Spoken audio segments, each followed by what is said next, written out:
Bienvenue sur Lumière Noire. Aujourd'hui, je vous révèle l'histoire extraordinaire de Baruch Ndiaye, un jeune Sénégalais qui a bravé l'enfer de la Seconde Guerre mondiale aux côtés des forces françaises. Son parcours est un témoignage puissant que Dieu peut transformer nos vies, même dans les moments les plus sombres. Une histoire d'espoir, de foi et de rédemption qui va vous bouleverser. N'oubliez pas de vous abonner et de liker cette vidéo pour soutenir la chaîne. Chapitre 1. L'appel du destin. De Dakar au champ de bataille. Dans les ruelles poussiéreuses de Dakar, en 1939, vivait un jeune homme nommé Baruch Ndiaye. Âgé de seulement 19 ans, Baruch était le fils d'un pêcheur modeste et d'une mère tisserande qui passait ses journées à confectionner des pagnes colorés sous le soleil brûlant du Sénégal.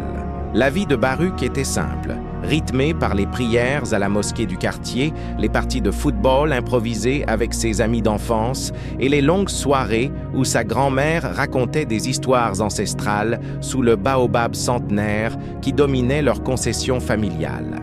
Baruch n'avait jamais imaginé que son existence paisible serait bouleversée par des événements se déroulant à des milliers de kilomètres de là, sur un continent qu'il n'avait vu que dans les vieux livres d'école.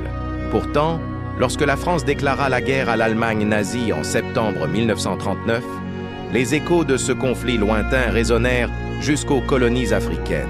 Le Sénégal, joyau de l'Afrique occidentale française, fut appelé à contribuer à l'effort de guerre. Des recruteurs militaires français débarquèrent dans les villages et les villes, promettant aventure, solde régulière et honneur à tous ceux qui s'engageraient dans les tirailleurs sénégalais. Au début, Baruch résista à cet appel. Il avait des rêves simples. Épouser Aïssatou, la fille du cordonnier du quartier, reprendre la barque de son père et élever une famille nombreuse.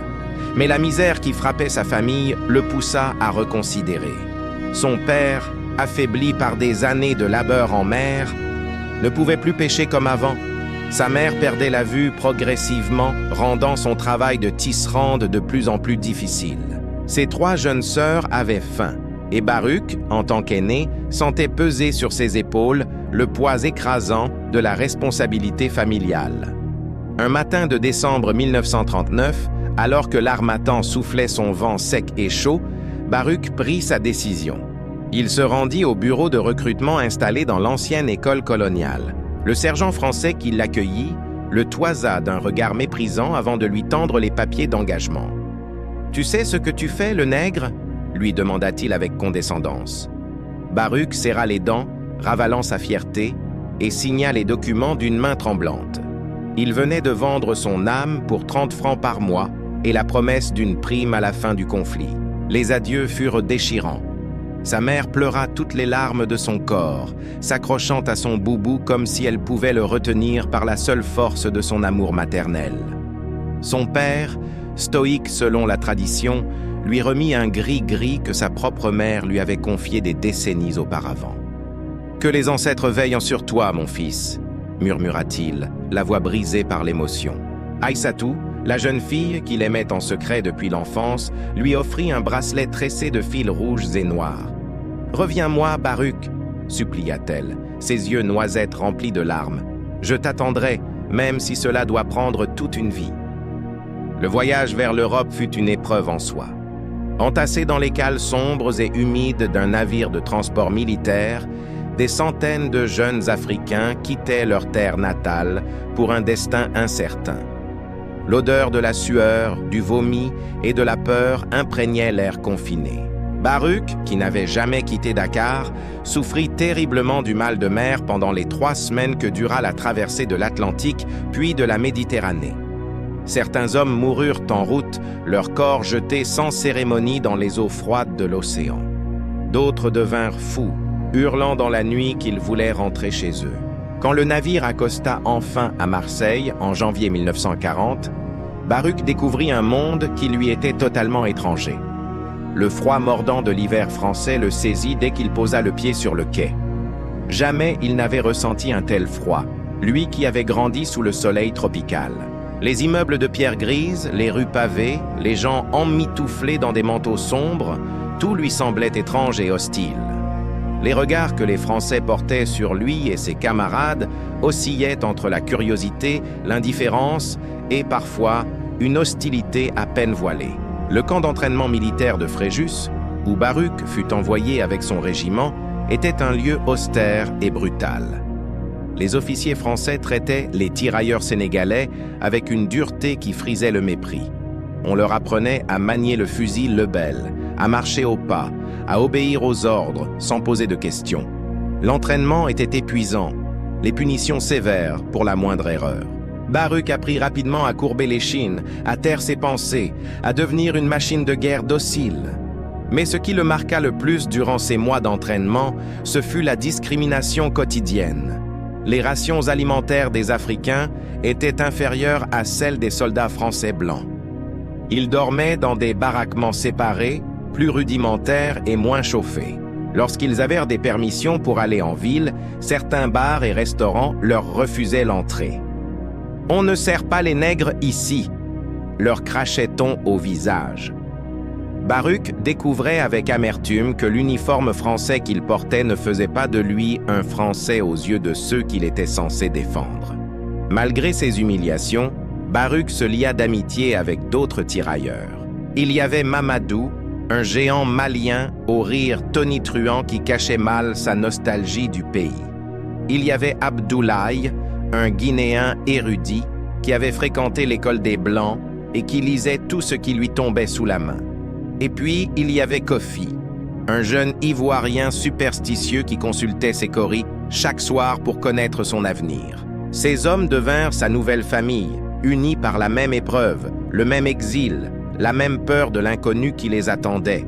En mai 1940, l'offensive allemande déferla sur la France avec une violence inouïe. La blitzkrieg nazie balaya les défenses françaises comme un raz-de-marée.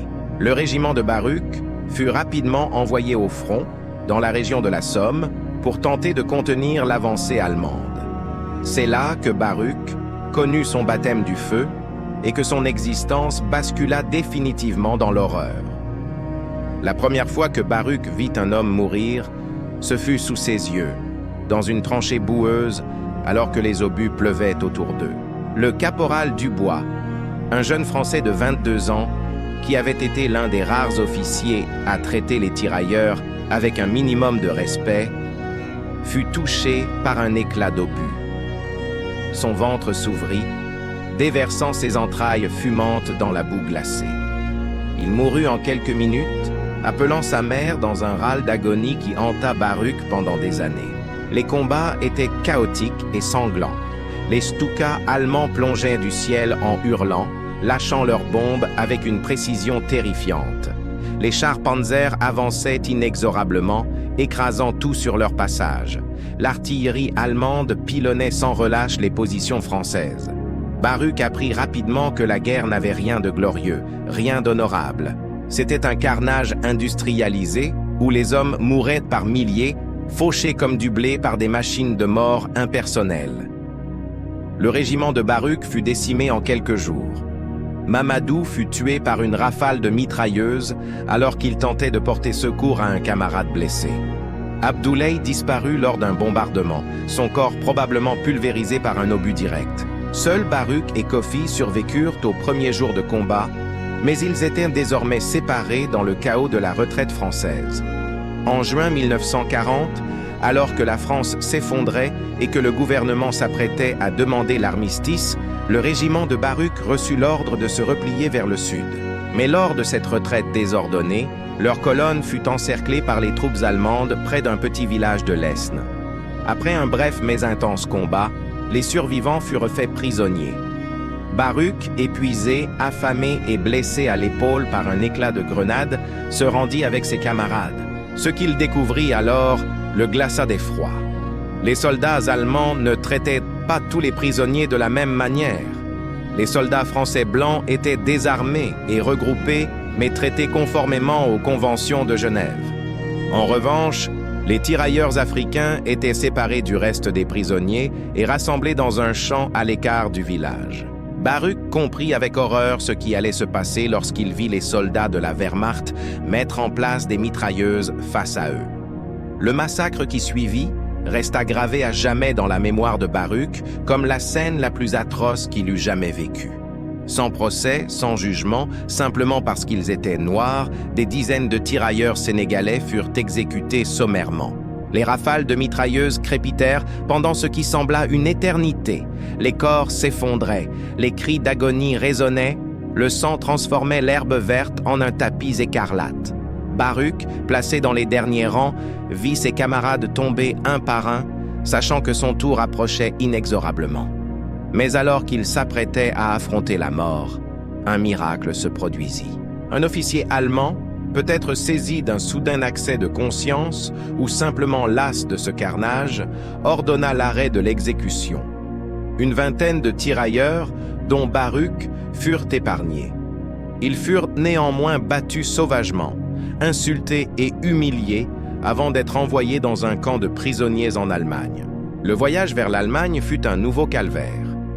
Entassés dans des wagons à bestiaux, sans eau ni nourriture pendant des jours, les prisonniers survivants arrivèrent exsangues dans un camp de travail forcé quelque part en Bavière. Là, Baruch découvrit que l'enfer avait plusieurs cercles. Utilisé comme main-d'œuvre esclave, il fut contraint de travailler dans une usine d'armement 12 heures par jour, 7 jours sur 7, nourri de bouillies immondes et de pain moisi. Les gardiens SS du camp étaient d'une cruauté sans nom. Les prisonniers africains étaient particulièrement maltraités, considérés comme des sous-hommes par l'idéologie raciale nazie. Baruch fut fouetté publiquement pour avoir osé lever les yeux vers un garde. Il vit d'autres prisonniers battus à mort pour des infractions mineures. Certains, incapables de supporter plus longtemps ces conditions inhumaines, se jetaient sur les barbelés électrifiés du camp, préférant une mort rapide à une agonie prolongée. C'est dans ce lieu de désolation absolue, alors qu'il avait perdu tout espoir de revoir un jour sa terre natale, que Baruch vécut une expérience qui allait transformer sa vie à jamais. Un soir d'hiver 1942, alors qu'il gisait sur sa paillasse infestée de poux, dévoré par la fièvre et convaincu qu'il allait mourir cette nuit-là, il entendit une voix. Ce n'était pas une voix extérieure, mais une présence qui s'imposa à son esprit avec une force irrésistible. « Baruch, je ne t'ai pas abandonné. Je suis avec toi dans cette vallée de larmes. Ton épreuve a un sens. Tiens bon, car j'ai des projets pour toi, des projets de paix et non de malheur, pour te donner un avenir et de l'espérance. » Baruch, élevé dans la tradition musulmane mais ayant perdu toute foi depuis le début de la guerre, ne comprit pas immédiatement ce qui lui arrivait. Était-ce le délire de la fièvre, une hallucination provoquée par la malnutrition? Pourtant, cette voix était d'une clarté, d'une douceur et d'une autorité qui ne ressemblaient à rien de ce qu'il avait jamais connu. Pour la première fois depuis des mois, il sentit une chaleur dans sa poitrine, une lueur d'espoir rallumée dans son cœur éteint. Cette nuit-là marqua un tournant. Contre toute attente, la fièvre de Baruch tomba. Il survécut à cet hiver meurtrier qui emporta tant d'autres prisonniers. Et plus important encore, quelque chose avait changé au plus profond de son être. Une graine de foi avait été plantée dans le sol dévasté de son âme. Il ne comprenait pas encore tout. Il ne savait pas encore qui lui avait parlé cette nuit-là, mais il savait une chose avec certitude. Il n'était pas seul, même dans les ténèbres les plus épaisses. Dans les mois qui suivirent, Baruch chercha discrètement à comprendre ce qui lui était arrivé. Il rencontra dans le camp un vieux prêtre polonais, le père Jankowski, qui avait été déporté pour avoir caché des Juifs. C'est lui qui lui parla de Jésus-Christ, du Dieu qui s'était fait homme pour partager les souffrances de l'humanité, du Sauveur qui promettait la rédemption même aux plus grands pécheurs, aux plus grands souffrants. Ces conversations clandestines, murmurées dans l'obscurité des baraquements, éveillèrent en Baruch une soif spirituelle qu'il n'avait jamais connue auparavant. En 1943, alors que le vent de la guerre commençait à tourner et que les Alliés reprenaient l'initiative, des rumeurs circulèrent dans le camp. On parlait de l'avancée soviétique à l'Est, des bombardements alliés qui dévastaient les villes allemandes, d'une possible libération. Baruch s'accrocha à ces rumeurs comme un naufragé à une planche de salut. Il pria le Dieu que le père Jankowski lui avait fait découvrir, lui demandant de lui accorder la grâce de revoir sa famille, de retrouver sa bien-aimée Aïssatou, de pouvoir témoigner un jour de ce qu'il avait vécu. Voilà la fin du premier chapitre de cette histoire bouleversante. Mais que va-t-il arriver à Baruch? Sera-t-il libéré du camp? Reverra-t-il un jour le Sénégal? Et surtout, comment cette rencontre mystérieuse avec Dieu va-t-elle continuer à transformer sa vie? Pour connaître la suite extraordinaire de cette histoire vraie qui prouve que Dieu peut changer nos vies même dans les pires circonstances, abonnez-vous à Lumière Noire et activez la cloche pour ne rien manquer. Et si cette histoire vous touche, mettez un like pour soutenir la chaîne. On se retrouve très bientôt pour le chapitre 2, la résurrection d'un homme nouveau. Que Dieu vous bénisse. Réessayez. Chapitre 2. La résurrection d'un homme nouveau. L'année 1944 apporta avec elle les prémices d'un changement radical dans le destin de Baruch Ndiaye. Alors que les armées alliées débarquaient en Normandie le 6 juin et que l'étau se resserrait autour de l'Allemagne nazie, le camp de prisonniers où Baruch était détenu connut une transformation subtile mais perceptible. Les gardiens SS, autrefois si arrogants et cruels, semblaient désormais nerveux et préoccupés. Les rations alimentaires, bien que toujours misérables, s'améliorèrent légèrement. Les coups et les punitions arbitraires se firent moins fréquents. Tous les prisonniers le sentaient. L'empire du Troisième Reich s'effondrait, et leurs bourreaux commençaient à redouter le jour du jugement qui approchait inévitablement. Baruch, qui avait miraculeusement survécu à près de 4 années de captivité dans des conditions inhumaines, observait ces changements avec un mélange d'espoir et de prudence. Il avait vu tant de camarades mourir à quelques semaines de la libération, emportés par la maladie, l'épuisement ou une ultime brutalité gratuite. Il savait que les nazis, dans leur rage de perdants, étaient capables des pires atrocités. Le père Jankowski lui avait raconté en chuchotant les rumeurs qui circulaient sur l'évacuation et la liquidation de certains camps. « Ils ne veulent pas laisser de témoins », murmurait le vieux prêtre, ses yeux bleus délavés brillant d'une tristesse infinie dans son visage émacié. Mais la foi que Baruch avait découverte dans les ténèbres du camp grandissait jour après jour, nourri par les conversations nocturnes avec le père Jankowski et par cette présence divine qu'il sentait maintenant constamment à ses côtés. Il avait appris à prier, non plus les prières mécaniques de son enfance musulmane, mais des conversations intimes avec ce Dieu qui l'avait appelé par son nom dans sa nuit la plus sombre. Il priait pour sa famille à Dakar, pour Aïssatou qu'il n'avait pas revu depuis 5 ans, pour ses camarades tirailleurs tombés dans les combats ou massacrés par les nazis. Et il priait pour ses ennemis, ces soldats allemands qu'il avait torturés et humiliés. Car le père Jankowski lui avait enseigné que c'était là le commandement le plus difficile, mais aussi le plus libérateur du Christ. En avril 1945, alors que les armées américaines progressaient rapidement en Bavière, le camp fut pris de panique. Les gardiens SS disparurent du jour au lendemain, abandonnant leur poste et fuyant vers l'ouest pour échapper à la justice, ou vers l'est pour éviter les soviétiques. Le commandant du camp, un colonel SS qui avait régné en tyran absolu pendant des années, mit le feu aux archives avant de se suicider dans son bureau. Le camp se retrouva soudainement sans surveillance, mais les prisonniers, trop faibles et trop traumatisés pour comprendre immédiatement ce qui se passait, restèrent d'abord figés dans leur baraquement, craignant un piège ou une ultime machination nazie. Ce fut le grondement des chars américains qui annonça la libération. Le 28 avril 1945, une unité de la 3e armée américaine commandée par le général Patton découvrit le camp. Les soldats américains, pourtant endurcis par des mois de combats acharnés, furent horrifiés par ce qu'ils découvrirent. Des centaines de squelettes vivants, des monceaux de cadavres que les nazis n'avaient pas eu le temps d'incinérer, des conditions sanitaires épouvantables, l'odeur de la mort et de la décomposition qui imprégnait chaque parcelle du camp. Baruch se souvenait avec une précision hallucinante du moment où il avait vu le premier soldat américain franchir la porte de son baraquement. C'était un grand noir américain, un sergent de l'armée intégré dans une unité encore majoritairement blanche. L'homme, dont les galons brillaient sur son uniforme impeccable, s'était figé sur le seuil, les larmes coulant sur ses joues, à la vue de ces hommes décharnés qui le fixaient avec des yeux vides. Quand son regard avait croisé celui de Baruch, quelque chose d'indicible était passé entre eux. La reconnaissance d'une humanité commune, la honte partagée que des hommes aient pu infliger cela à d'autres hommes, la gratitude immense d'avoir survécu pour voir ce jour. « Vous êtes libres », avait dit le sergent américain d'une voix brisée par l'émotion, d'abord en anglais puis dans un français hésitant. « Vous êtes libres, mes frères. Vous êtes en sécurité maintenant. » Baruch s'était effondré.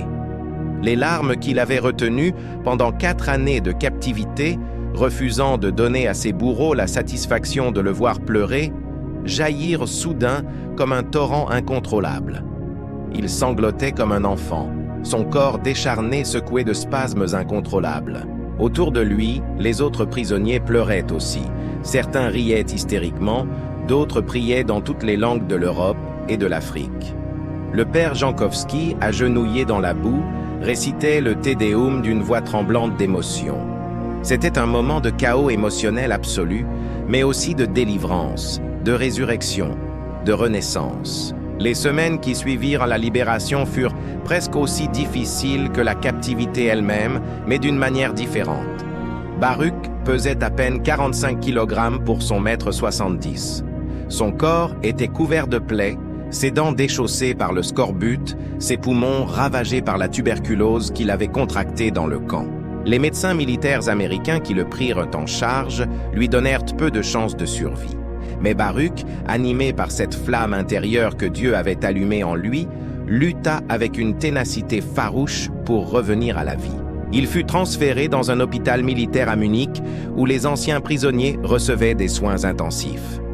C'est là, pendant les longs mois de convalescence, que Baruch prit pleinement conscience de l'ampleur de la transformation qui s'était opérée en lui. L'homme qui était entré dans ce camp en 1940 était mort. Le Baruch qui avait signé son engagement à Dakar, naïf et motivé uniquement par le besoin de sauver sa famille de la misère, n'existait plus. À sa place était né un homme nouveau, forgé dans le creuset de la souffrance extrême, mais aussi illuminé par une révélation spirituelle qui avait changé la nature même de son être. Le père Jankowski, qui se remettait lentement dans le même hôpital, vint le voir régulièrement. Le vieux prêtre polonais, lui-même transformé par les années de camp, était devenu pour Baruch un père spirituel, un guide dans ce nouveau chemin de foi qu'il avait commencé à explorer. C'est lui qui lui enseigna méthodiquement les fondements du christianisme, lui lisant chaque jour des passages de la Bible, lui expliquant la vie du Christ, le sens du sacrifice rédempteur, la promesse de la résurrection. « Tu vois, Baruch ?» lui disait souvent le père Jankowski de sa voix douce, marquée par l'accent polonais. « Dieu t'a fait passer par la vallée de l'ombre de la mort pour que tu puisses témoigner de sa lumière. Tu as été choisi, mon fils, pour être un témoin vivant de sa miséricorde. Chaque jour que tu as survécu dans ce camp était un miracle. Chaque fois que tu aurais dû mourir mais que tu as vécu, c'était sa main qui te soutenait. Maintenant, tu dois te demander, pourquoi m'a-t-il épargné? Quel est le plan qu'il a pour ma vie? Ces questions hantaient Baruch pendant ses longues nuits d'insomnie à l'hôpital. Pourquoi avait-il survécu alors que tant d'autres, peut-être meilleurs que lui, étaient de mort? Pourquoi avait-il été épargné lors du massacre des tirailleurs? Pourquoi n'était-il pas mort de maladie ou d'épuisement, comme tant d'autres prisonniers? Il ne pouvait s'empêcher de penser à Mamadou, à Abdoulaye, à tous ses camarades tombés. Quelle était la différence entre eux et lui? Pourquoi eux et pas lui? Le père Jankowski lui expliqua que c'était là le mystère de la grâce divine, incompréhensible à la raison humaine. La seule réponse juste à la grâce, disait-il, c'est la gratitude et l'engagement. Tu as reçu le don de la vie. Maintenant, tu dois vivre cette vie pour quelque chose de plus grand que toi-même. Tu dois la vivre pour celui qui te l'a rendue et pour tous ceux qui ne sont plus là pour vivre la leur. En juillet 1945, alors que l'Europe commençait lentement à panser ses plaies après la défaite finale de l'Allemagne nazie, Baruch prit une décision qui allait définir le reste de son existence. Dans la petite chapelle de l'hôpital militaire, devant le père Jankowski et quelques autres patients convalescents, il demanda le baptême chrétien. Ce n'était pas une décision prise à la légère ou sous l'effet de l'émotion du moment. C'était l'aboutissement de plusieurs années de questionnements profonds, de luttes spirituelles, de découverte progressive d'une vérité qui s'était imposée à lui avec une force irrésistible. Le jour de son baptême fut l'un des plus beaux de sa vie. Vêtu d'une simple blouse blanche d'hôpital encore émaciée et fragile, Baruch se tint devant les fonts baptismaux tandis que le père Jankowski versait l'eau bénite sur son front en prononçant les paroles sacramentelles. « Baruch, je te baptise au nom du Père et du Fils et du Saint-Esprit. » À cet instant, Baruch sentit une paix profonde l'envahir, comme si toutes les blessures de son âme étaient lavées, comme si toutes les souillures de la guerre et du camp étaient effacées, comme si sa vie recommençait véritablement à zéro. Mais ce nouveau départ spirituel s'accompagnait d'un dilemme déchirant. Comment sa famille au Sénégal réagirait-elle à sa conversion? Dans la tradition musulmane de sa famille, abandonner l'islam était considéré comme une trahison suprême, une apostasie qui pouvait conduire au rejet total. Baruch pensait souvent à sa mère, femme pieuse qui priait 5 fois par jour, à son père qui l'avait élevé dans le respect des traditions ancestrales. Comment leur expliquer que le Dieu qu'il avait rencontré dans l'enfer du camp de concentration était le Dieu chrétien, celui de Jésus-Christ? Comment leur faire comprendre que cette conversion n'était pas un reniement de son identité africaine, mais au contraire une affirmation plus profonde de son humanité universelle? Le père Jankowski, conscient de ce conflit intérieur, lui prodigua des conseils empreints de sagesse. La foi véritable, Baruch, ne détruit pas les liens familiaux, elle les transforme. Tu resteras toujours le fils de tes parents, le frère de tes sœurs. Mais maintenant, tu es aussi un fils de Dieu. Ces deux identités peuvent coexister si tu as le courage de l'amour et de la patience. Ne cherche pas à convaincre ta famille par des arguments, mais par ta vie. Montre-leur ce que ta foi a fait de toi. Laisse-les voir le changement en toi. C'est le seul témoignage qui compte vraiment. En septembre 1945, après 5 mois de convalescence, Baruch fut déclaré suffisamment rétabli pour être rapatrié. Les autorités françaises organisaient le retour des tirailleurs sénégalais survivants vers l'Afrique. Mais ce retour fut entaché par une injustice supplémentaire qui révéla une fois de plus le racisme institutionnel de l'époque. Alors que les soldats français blancs recevaient leurs primes de démobilisation, leurs médailles et leurs certificats de bonne conduite, les tirailleurs africains furent traités avec mépris. Beaucoup ne reçurent jamais l'intégralité de leurs soldes arriérés. Les promesses de pension et d'indemnité ne furent que partiellement honorées. C'était comme si leurs sacrifices, leurs souffrances, leurs années de captivité ne valaient pas autant que ceux des soldats blancs. Baruch, qui avait développé une conscience politique aiguisée par ses années de souffrance et de réflexion, ressentit profondément cette injustice. Mais il avait aussi appris dans le camp une leçon cruciale. La haine et l'amertume ne faisaient qu'empoisonner celui qui les portait. Il choisit de ne pas laisser la colère corrompre son cœur. « Celui qui m'a sauvé est plus grand que ceux qui m'ont opprimé », se répétait-il comme un mantra. Cette capacité à pardonner, à transcender la haine, était peut-être le miracle le plus extraordinaire de sa transformation. Le voyage de retour vers Dakar fut complètement différent de celui de l'aller 5 ans plus tôt. Le jeune homme naïf et effrayé qui avait quitté le Sénégal en 1940 n'existait plus. À sa place, se tenait un homme de 25 ans qui en paraissait 40, marqué au fer rouge par l'expérience de l'extrême, mais aussi habité par une lumière intérieure que tous ceux qui le croisaient pouvaient percevoir. Ses compagnons de voyage remarquaient qu'il passait de longues heures en prière silencieuse, qu'il portait autour du cou une petite croix en bois que le père Jankowski lui avait offerte, qu'il lisait constamment une Bible usée en français. Lorsque le navire accosta enfin au port de Dakar en novembre 1945, Baruch ressentit un mélange de joie et d'appréhension indescriptible. La chaleur moite de l'Afrique, l'odeur de la mer et du sable, les couleurs vives des boubous et des pagnes, les sons familiers du Wolof parlé dans les rues, tout cela le submergea d'émotions. Il était de retour chez lui, mais était-il encore vraiment chez lui? Tant de choses avaient changé en lui. Était-il possible de revenir en arrière?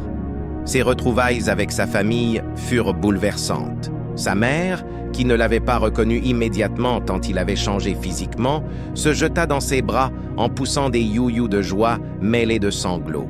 Son père, toujours stoïque, ne put retenir ses larmes en serrant contre lui ce fils qu'il croyait mort depuis longtemps, car aucune nouvelle n'était parvenue pendant des années. Ses sœurs, devenues de jeunes femmes pendant son absence, le regardaient avec un mélange d'admiration et d'étrangeté, comme si elles découvraient un inconnu. Ce soir-là, toute la concession familiale et les voisins du quartier se rassemblèrent pour célébrer le retour miraculeux de Baruch. On sacrifia un mouton, on prépara le tiéboudienne traditionnel, on chanta et dansa jusqu'à l'aube. Baruch était le héros du quartier, le fils prodigue revenu d'entre les morts. Mais au milieu de cette liesse, il sentait peser sur lui le poids de son secret. Comment et quand leur dire qu'il n'était plus musulman? Comment leur annoncer qu'il avait embrassé la foi chrétienne? Les jours suivants, Baruch se rendit à la recherche d'Aïssatou, la jeune fille qu'il avait aimée et qui lui avait promis de l'attendre. Il apprit avec un serrement de cœur qu'elle avait été mariée 2 ans plus tôt à un commerçant du quartier, car sa famille avait perdu espoir de revoir Baruch vivant. La nouvelle le blessa profondément, ravivant toutes les pertes qu'il avait accumulées. Mais encore une fois, sa foi nouvelle lui donna la force d'accepter cette épreuve. « Tout concourt au bien de ceux qui aiment Dieu », se répétait-il, citant le verset que le père Jankowski lui avait appris. « Si Aïssatou n'est plus pour moi, c'est que Dieu a d'autres plans. » 2 semaines après son retour, Baruch prit son courage à 2 mains et révéla à sa famille sa conversion au christianisme. La réaction fut exactement ce qu'il avait redouté. Sa mère pleura, accusant les Blancs d'avoir détourné son fils de la vraie foi. Son père entra dans une colère terrible, l'accusant de trahison et de déshonneur pour la famille. Certains membres de la famille élargie parlèrent de le renier totalement. Le scandale fit le tour du quartier en quelques heures. Baruch, le héros de guerre, devenait subitement Baruch l'apostate, celui qui avait abandonné la foi de ses ancêtres. Ces jours furent parmi les plus douloureux de sa vie, peut-être plus encore que les années de camp. Car s'il avait survécu aux nazis, c'était en partie grâce à l'espoir de retrouver sa famille. Et maintenant, cette famille même le rejetait à cause de sa foi. Il se retrouvait dans une solitude absolue, incompris de ceux qu'il aimait le plus au monde. Mais il ne renonça pas. Chaque jour, il priait pour eux. Chaque jour, il leur montrait par ses actes qu'il était toujours leur fils, leur frère, malgré son changement de religion. Il aidait aux tâches ménagères, partageait avec eux l'argent de sa démobilisation, continuait à respecter les traditions familiales qui ne contredisaient pas sa foi nouvelle. Lentement, très lentement, les choses évoluèrent. Sa mère, après des semaines de silence glacial, commença à lui reparler. Elle ne comprenait toujours pas sa conversion. Elle ne l'acceptait pas vraiment, mais elle ne pouvait nier que son fils était revenu meilleur, plus patient, plus aimant qu'avant. Son père, homme pragmatique, finit par admettre que Baruch avait le droit de choisir sa propre voie spirituelle après tout ce qu'il avait vécu. « Les ancêtres et Allah seul te jugeront », lui dit-il un soir, ce qui était sa façon de signifier une forme d'acceptation résignée. Baruch chercha alors à donner un sens concret à sa nouvelle vie. Il ne voulait pas simplement survivre, il voulait vivre pleinement, avec un but. Il se mit en contact avec les missionnaires catholiques français qui avaient une petite paroisse à Dakar. Ces prêtres, impressionnés par son histoire et sa foi ardente, lui proposèrent de devenir catéchiste, enseignant la foi chrétienne aux nouveaux convertis. Baruch accepta avec enthousiasme. Il avait enfin trouvé sa vocation. Pendant les années qui suivirent, Baruch devint une figure respectée dans la petite communauté chrétienne de Dakar. Il se maria en 1948 avec une jeune femme chrétienne nommée Marie-Thérèse, originaire du sud du Sénégal. Ensemble, ils eurent 7 enfants qu'ils élevèrent dans la foi chrétienne. Mais Baruch ne se contenta pas de vivre tranquillement sa foi. Il devint un évangélisateur passionné, parcourant les villages du Sénégal pour témoigner de ce que Dieu avait fait dans sa vie. Son message était simple mais puissant. Dieu peut transformer n'importe quelle vie, même la plus brisée. Dieu peut apporter l'espoir même dans les situations les plus désespérées. Dieu peut faire renaître un homme nouveau des cendres de l'ancien. Il racontait son histoire sans phare, sans embellissement. L'enfer de la guerre, l'horreur du camp, le massacre des tirailleurs, les années de captivité. Mais il racontait aussi la rencontre mystérieuse avec Dieu dans sa nuit la plus sombre, la transformation progressive de son cœur, le miracle de sa survie, la paix qu'il avait trouvée dans la foi chrétienne. Des centaines de personnes furent touchées par son témoignage. Certains se convertirent au christianisme inspirés par son exemple. D'autres, restant dans leur foi musulmane traditionnelle, trouvèrent néanmoins dans son histoire un encouragement à approfondir leur propre relation avec Dieu. Car au-delà des étiquettes religieuses, ce que Baruch incarnait était quelque chose d'universel. La capacité de l'esprit humain à transcender la souffrance, la possibilité de la rédemption même après les pires traumatismes, la victoire de l'amour sur la haine. Dans les années 1950 et 1960, alors que les mouvements d'indépendance balayaient l'Afrique, Baruch devint également un militant discret mais déterminé pour la reconnaissance des sacrifices des tirailleurs sénégalais. Il participa à des associations d'anciens combattants qui réclamaient des pensions décentes et la reconnaissance officielle de leur contribution à la libération de la France. Il témoigna lors de plusieurs procès contre d'anciens criminels de guerre nazis. Son histoire personnelle devenait peu à peu une histoire collective, un symbole de l'injustice subie par les soldats coloniaux africains.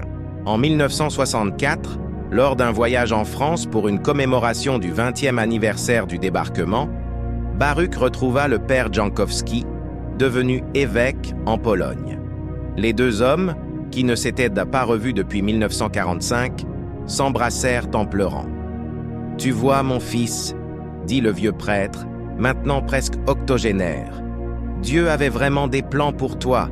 Regarde tout ce que tu as accompli. Regarde toutes les vies que tu as touchées.